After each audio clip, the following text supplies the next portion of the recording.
Assalamualaikum. Waalaikumsalam.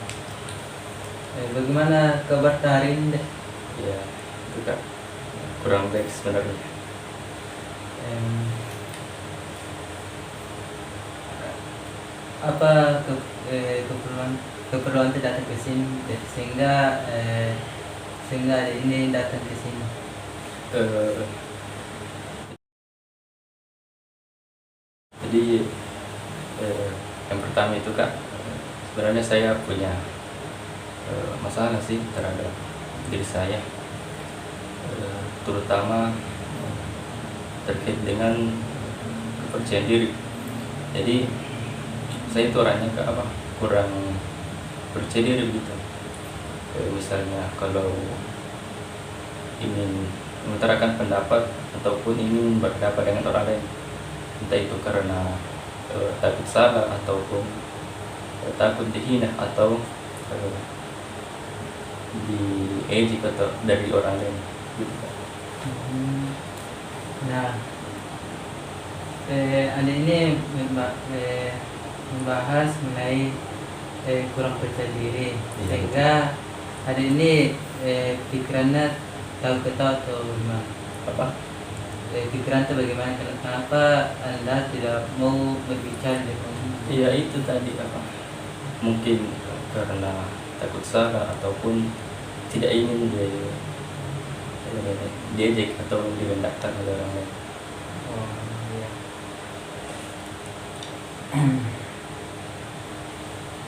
Baiklah, di sini kita bahas mengenai tentang RBT. Pernah kan dengar RBT? Belum pernah. Nah, RBT itu tujuan dari teknik ini itu mengembangkan pikiran seseorang menjadi irasional menjadi rasional. Nah, dalam penelitian RBT ini terkait dengan masalah itu perlu kita mengubah pola pikiran ada. Nah, di sini saya bisa mengambil teknik Sertal. Nah, dalam penelitian Sertal ini itu mengubah pola pikiran menjadi yang positif. Nah, kan ada ini selalu berpikir yang negatif, sehingga takut diketahui sama orang ataupun termasuk teman, atau ada juga yang berpikir berpikir selalu dipandang ke orang lain. Itu rasa begitu pikiran orang.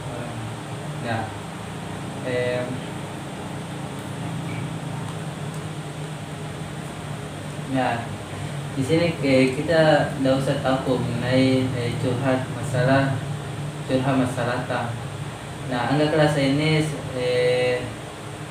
sebagai teman dekat. Nah, tidak usah ragu, tidak usah cemas kalau ingin berbicara kepada kakak ini. Nah, bisakah mengapa ada ini merasa kurang percaya diri? Apakah ada masalah lain atau mungkin? Kalau masalah ini sih kak, sebenarnya tidak ada, cuma itu karena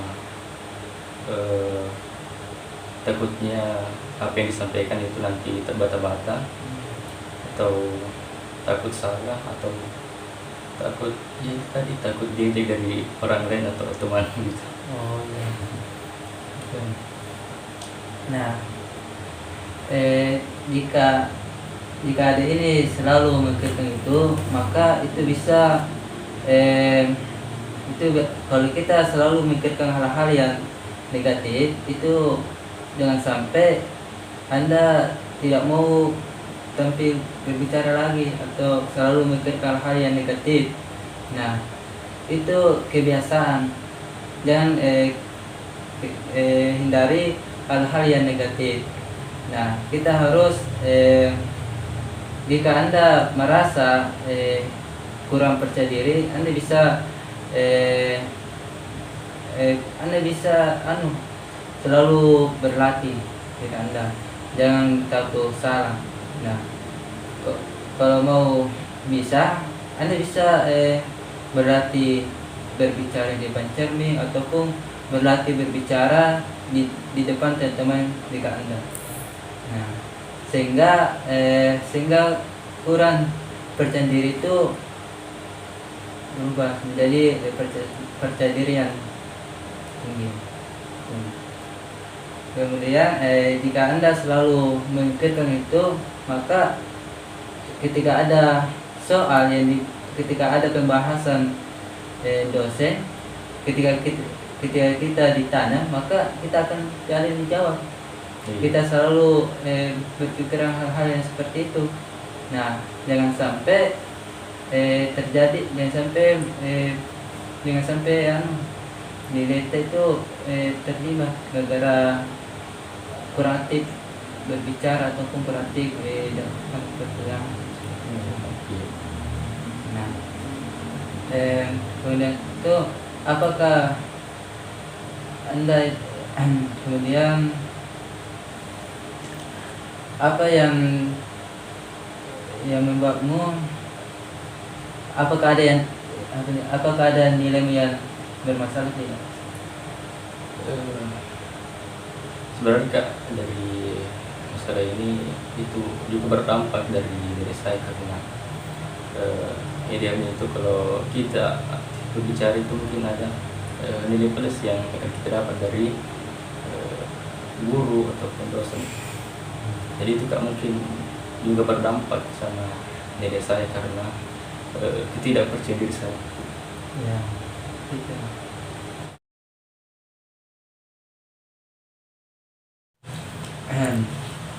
Nah, setelah kakak tadi berikan stimulus, pertanyaan terkait dampak negatif, rupanya De Putra sudah paham dampaknya.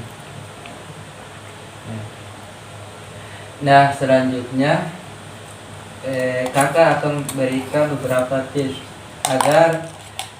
agar De Putra bisa implementasikan nantinya. Yang pertama itu Anda bisa berlatih berbicara di depan cermin. Tips yang pertama. Nah, tips kedua, De Putra bisa panggil teman-teman yang paling akrab, yang paling dekat ataupun sahabat. Bisa De Putra berlatih berbicara di depan teman-teman supaya De Putra bisa percaya diri agar rasa kecemasan dan ketakutannya itu akan hilang. Nah, seperti itu. Apa ada yang mau dipertanyakan? Ini Kak, kalau misalnya kita ingin berbicara tapi kita takut salah, ingin mengungkapkan suatu pernyataan tapi di dalam diri kita itu ada rasa rasa cemas untuk takut salah. Bagaimana itu Kak solusinya? Nah, solusinya itu apabila memang takut salah atau cemas, Anda bisa juga berlatih di depan cermin, baik itu gerak geri ataupun cara percakapan. Kadang juga itu salah kalimat itu ketika Anda berbicara itu mungkin kurang membaca buku. Nah, itu juga perlu dikembangkan. Dan juga jika Anda ragu untuk berbicara, Anda bisa berinteraksi dan berbicara di depan cermin agar gerak-gerik kita itu bisa dilihat bagaimana cara aku gerak-gerakku bagaimana, seperti itu.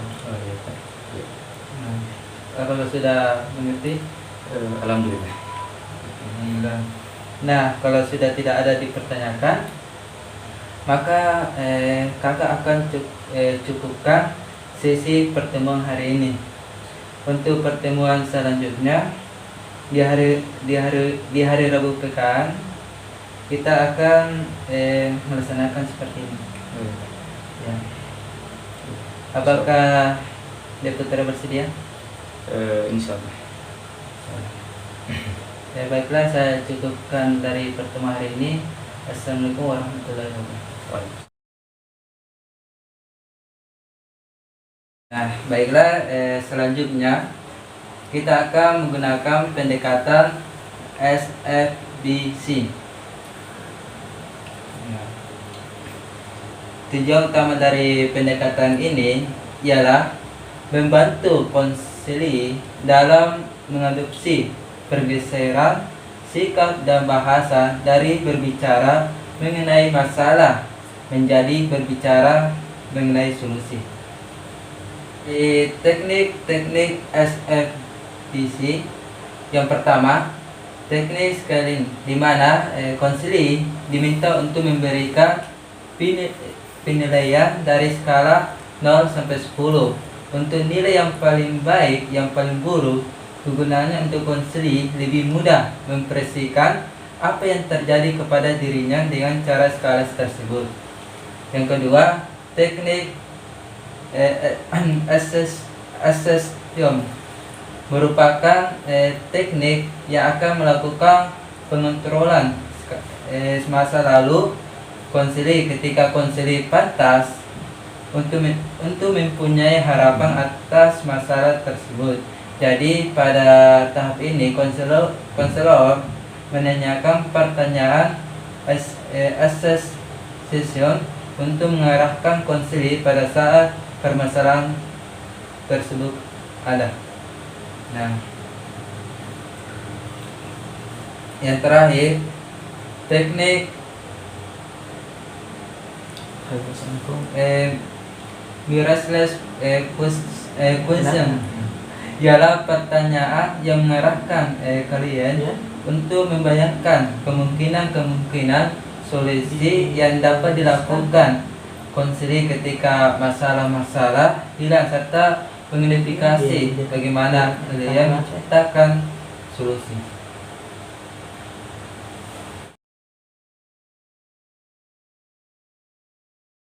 Ada yang dikatakan kompetensi. Nah, baik, saya akan menunjukkan dari skala ini. Nah, dari skala ini 0, 1, 2, 3, 4, 5, 6, 7, 8, 9, 10. Nah, dari yang mana yang paling tengah? Yang paling tengah itu di skala 5. Oh. Nah, 0, 1, 2, 3, 4 itu dia termasuk skala rendah.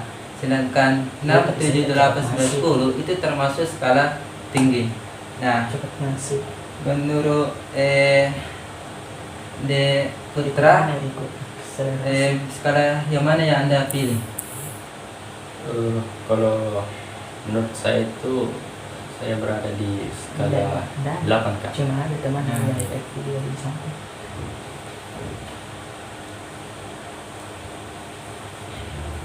Kenapa dipilih skala 8? Ada jauh.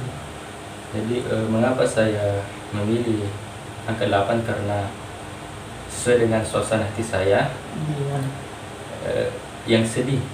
Sedihnya itu karena pada saat saya mengerjakan tugas itu sudah keteteran atau bisa dikatakan sudah menghampiri batas pengumpulan tugasnya, sehingga tidak maksimal. Nah, itu yang membuat saya sedih, Pak. Jadi kalau terkait dengan kepercayaan diri itu bagaimana kalau dari skala 8? Iya. Kalau dari mau bisa dulu. Maksud kita ini kita ambil dari skala 8. Nah, Anda terikat mengenai yang Anda jelaskan lah. Bagaimana kalau menurut Anda terkait dengan percaya diri Anda? Percaya diri bagaimana? Apakah Anda termasuk sangat rendah atau tinggi? Kalau saya Kak, mungkin berada di skala tinggi.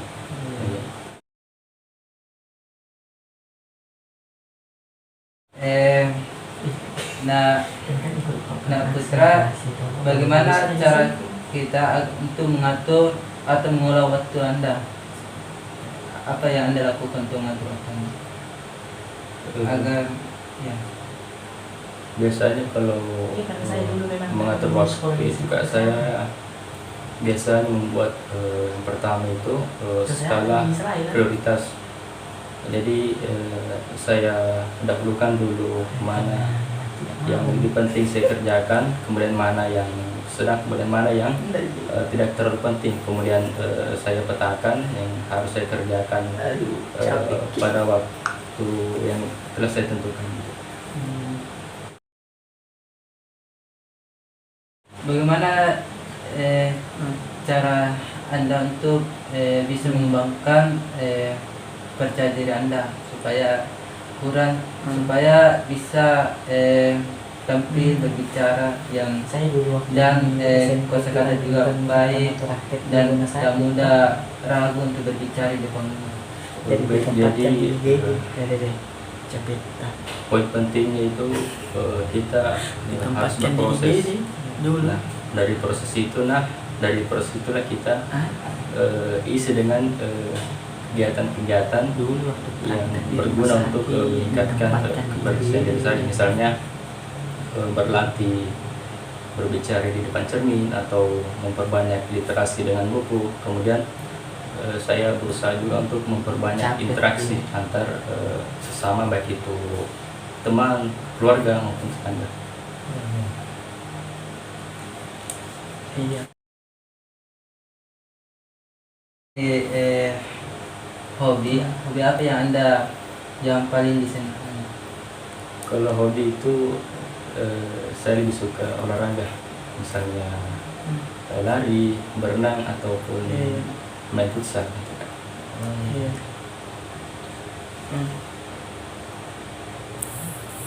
Nah, Berhenti Pak. nah setelah kita sebelum kita tutup pendekatan SF di sini, Di mana lagi kuliah? nah apakah ada kesan yang mau disampaikan? Alhamdulillah Kak, setelah melalui proses konseling ini ada perubahan yang terjadi dalam diri saya. Meskipun itu perubahan sedikit, akan tetapi kita berusaha untuk bertahap dan kontinu untuk mengubah diri saya jadi orang yang lebih bersih lagi gitu. Nah, jika dapat terus Tidak bertahan, ada. maka saya akhiri Kenapa? dari pertemuan ini saya cukupkan. Belum Sekian, ada. terima kasih. Assalamualaikum warahmatullahi wabarakatuh. Waalaikumsalam.